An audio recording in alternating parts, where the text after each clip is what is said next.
Assalamualaikum warahmatullahi wabarakatuh. My name is Morten Ibrahim. I'm a Norwegian. My name is Dagmara Sulkevich. I'm Polish Tatar. My name is Sona Kumarwala. I'm Norwegian and I'm proud to be Muslim. I'm proud to be a Muslim. I'm proud to be Muslim.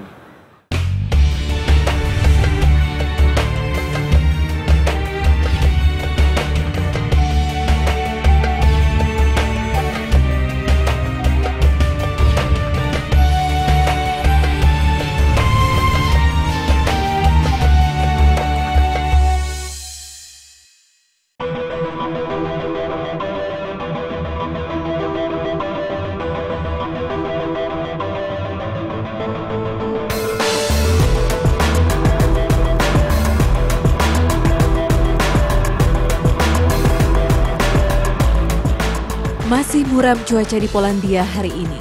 Suhu belum juga beranjak dari 1 derajat Celcius. Namun saya merasakan kehangatan bersama Muslim Tatar dari kota Białystok. Sebentar lagi, mereka akan mengadakan pertunjukan kecil tari tradisional Tatar.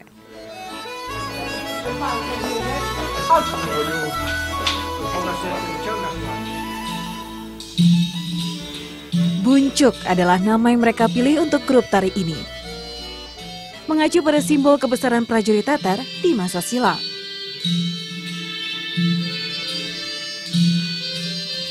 Grup Buncuk adalah satu dari 2 kelompok tari Tatar yang masih langgeng di Polandia hingga kini. Saya begitu menikmati suasana saat ini. Generasi Muslim Tatar tua maupun muda lihai membawakan tarian energik ini.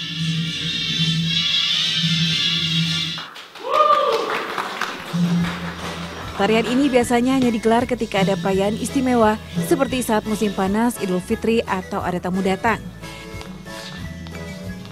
Rasanya kurang lengkap kalau saya hanya melihat tanpa ikut menari bersama.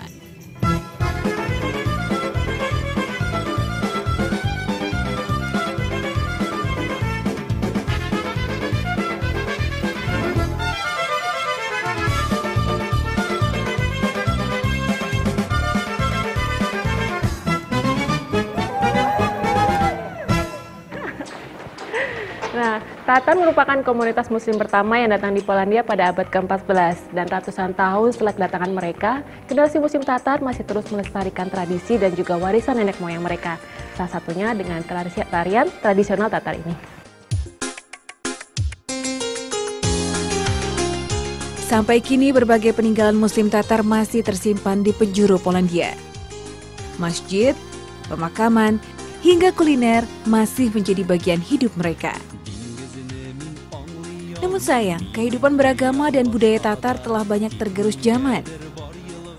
Hanya ada sedikit yang peduli. Salah satunya adalah Anya. Perempuan berdarah Tatar ini ingin generasi muda Tatar tidak melupakan akar kehidupan mereka. Karena itu, ia membuka kelas tarian Tatar untuk anak-anak dan dewasa. 1 kali dalam seminggu, mereka akan berlatih menari. Karena keterbatasan tempat, ruang olahraga di sekolah umum ini pun menjadi pilihan.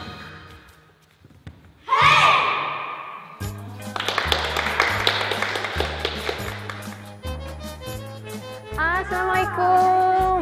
Halo. Nice to meet you. Zapraszamy. Kiki Ania. Ania. Prowadzimy tatarski zespół dziecięco-młodzieżowy Buncuk.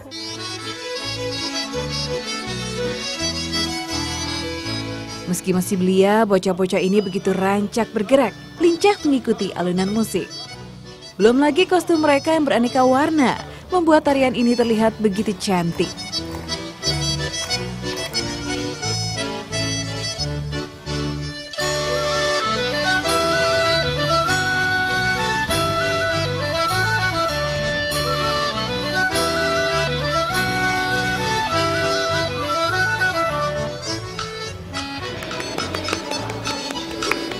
Kiki, spróbuj z nami zatańczyć choran. Bardzo. Tak, ty. Okay. Proszę z nami. Musimy najpierw się przebrać. Może się przebierzesz.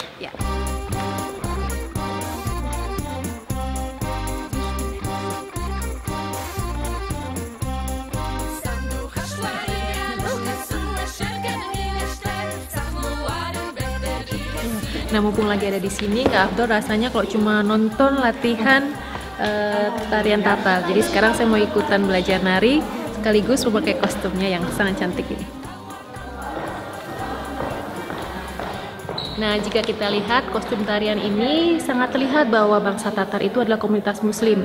Di sini mereka menggunakan rok yang panjang menutupi mata kaki, bajunya juga panjang sampai pergelangan tangan, dan yang lebih penting mereka juga menggunakan kerudung untuk menutupi rambut mereka. Oke, let's dance.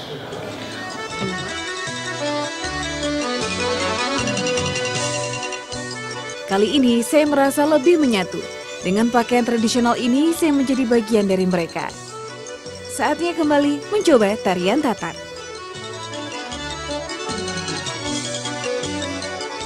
Meski terlihat sederhana, namun menyesuaikan gerakan kaki dengan tempo musik bukan perkara gampang.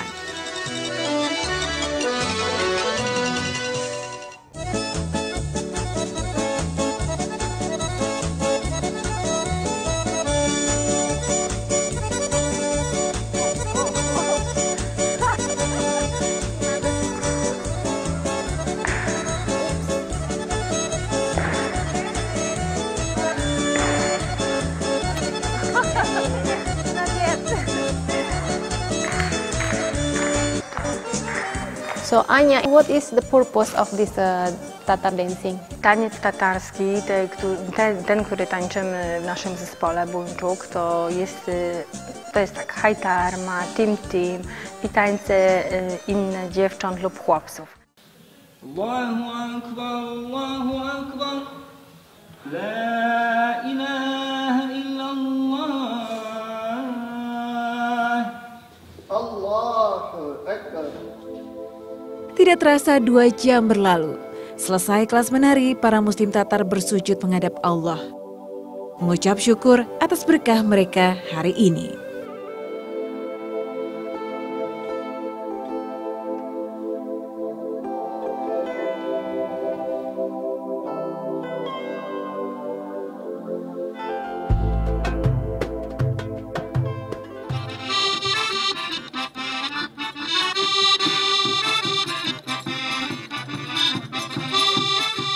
Lepas belajar menari, Anya dan Immanuela putri sulungnya mengajak saya untuk mengunjungi rumahnya. Tapi sebelumnya, ia mengajak saya mampir ke alun-alun kota. Kebetulan akan ada perayaan Paskah, sehingga digelar pasar di sini. Suasana ramai sekali, barang yang dijual pun beraneka ragam. Namun satu yang menarik perhatian saya, budaya Tatar turut hadir di sini. Ada yang menjual aneka roti dan kudapan khas Tatar. Dari hal sederhana seperti ini, semoga budaya Tatar terus kekal dan dikenal masyarakat.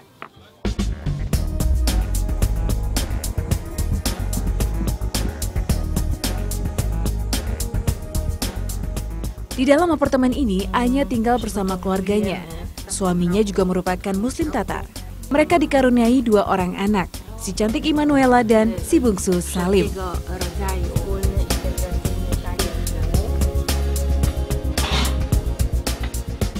Meski berada di benua Eropa, namun saya tetap merasakan keramahan khas Muslim. Dengan cekatan, Anya langsung menyiapkan hidangan untuk menyambut saya. Saya sangat senang karena belum lama saya mengenal keluarga Ibu Anya, tapi beliau sangat hangat menyambut kedatangan saya. Mungkin mereka menjalankan ajaran Islam bahwa ketika ada tamu, mereka akan menghormati dan memuliakan tamu tersebut. What is this? Płów or pilaf. Oh, or pilaf. Pilaf. This is like this Tatar traditional food? Traditional, yes.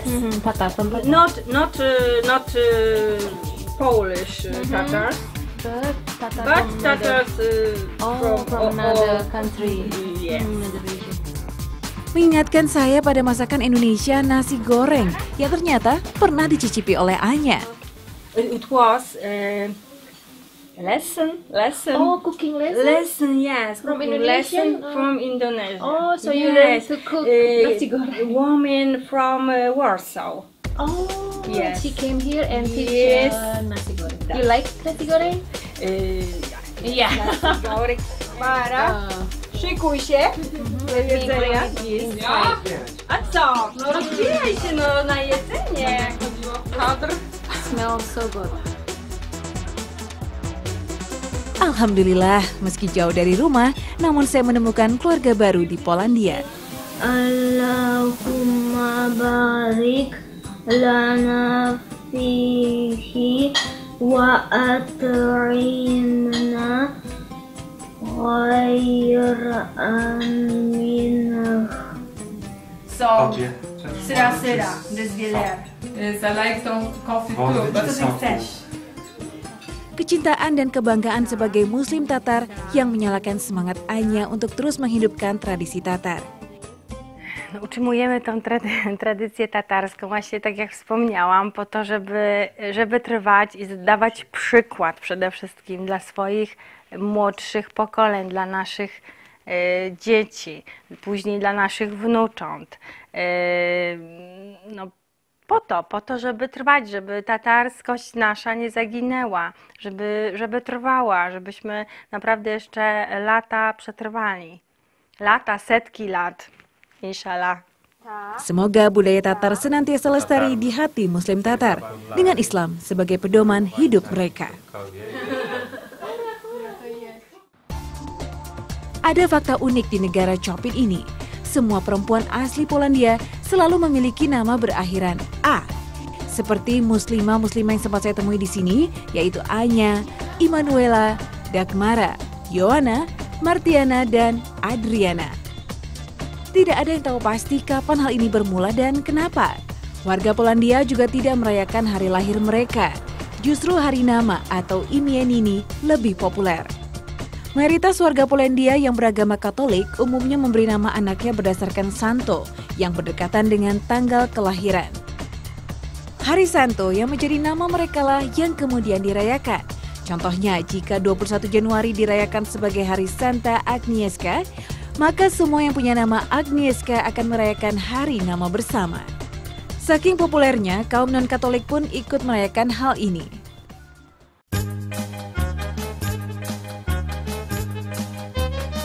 Kebersamaan saya bersama Anya belum berakhir. Selain belajar menari, Anya juga ingin kedua buah hatinya mengenal budaya Tatar lainnya, yaitu menyanyi.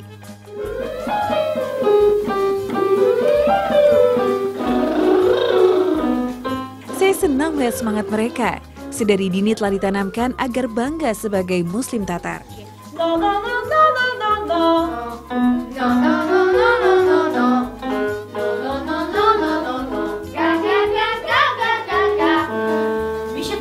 Nie kojarzy z trupem, tylko z tupaniem.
So, Miss Elisa, how long have you teach this class, this singing Tatar? Now I think it's almost 2 years, like 1 year and a half for sure, yeah. Łatwo się śpiewa te piosenki? Tak. Tak. You like Tatar singing and dancing? Czy lubisz tatarską muzykę śpiewać i tańczyć? Od razu to polubiłam. Puszyłam to i posłuchałam i od razu polubiłam. So, Emilka, what's the most difficult part to learn about this? Lyrics for singing because they are other words. Yeah.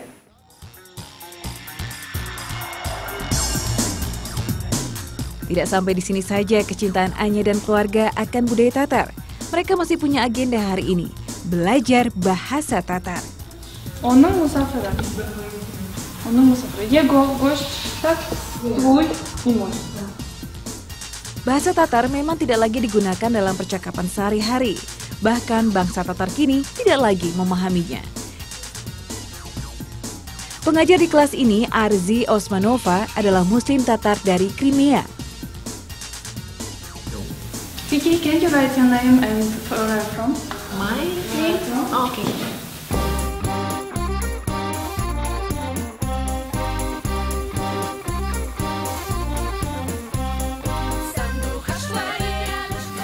It will be Indonesia L, not Li. Is it right? Li, it should be L, because here is A, L. It's just Nah, dibandingkan dengan bahasa Polandia, bahasa Tatar ini memang benar-benar berbeda. Jadi memang butuh waktu yang lama bagi orang Tatar yang di Polandia untuk mempelajari bahasa ini. Berbeda dengan di daerah Crimea yang dimana bahasa ini masih dipergunakan secara aktif sampai sekarang. Dan menariknya lagi, 20% dari bahasa Tatar ini diadaptasi dari bahasa Arab. Makanya itu kita bisa menemukan kata seperti dunia, musafir, dan juga sober yang artinya juga sama seperti di bahasa Arab. Di Bialystok sendiri masih berdiri Masjid Peninggalan Tatar. Masjid ini hanya ramai ketika sholat Jumat. Muslim asli Tatar yang hadir pun kebanyakan berusia lanjut. Mereka yang tidak tergerus kesibukan. To jest właśnie w chwili obecnej duży problem w sumie, jeżeli chodzi o tożsamość religijną młodych osób. W większości młode osoby albo w szkole, albo na uczelni, albo pracują. W większości przychodzą na modlitwy świąteczne, czyli Ramadan, Eid al-Fitr.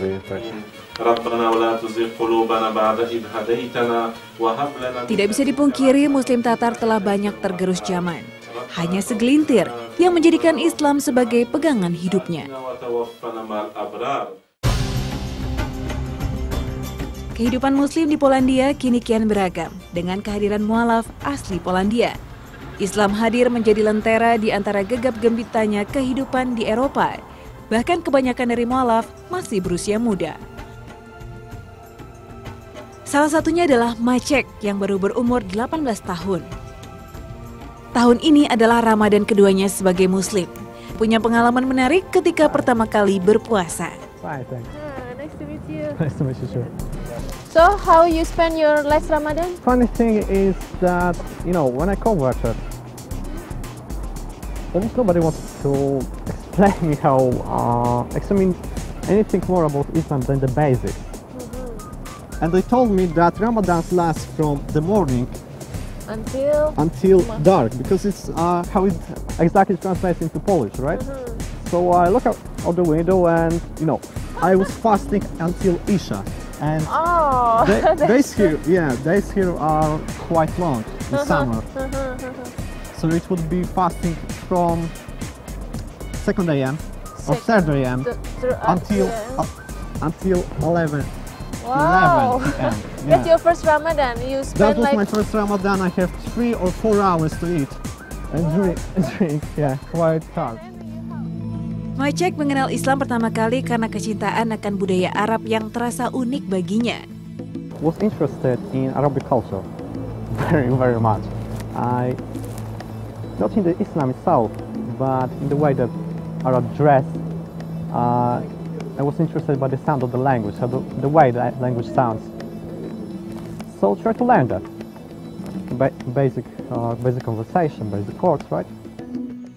Meski keluarga menentang pilihannya, namun tidak membuat Maciek putus asa. My dad always assured me that he doesn't have any problem with Muslims. He broke contact with me for 2 months. My mother, well, she accepted it.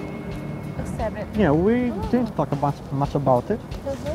She asked me why. My father, well,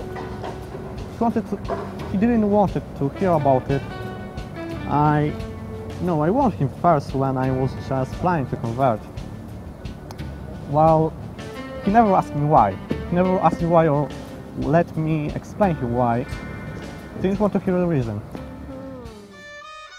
Bahkan di sekolah, hanya satu teman yang tahu kalau ia adalah Muslim.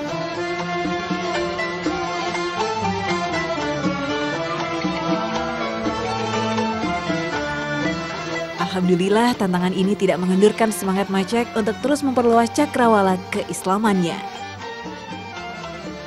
Semoga Allah selalu memberi kekuatan dan menjaga keyakinan saudara-saudara Muslim di Polandia.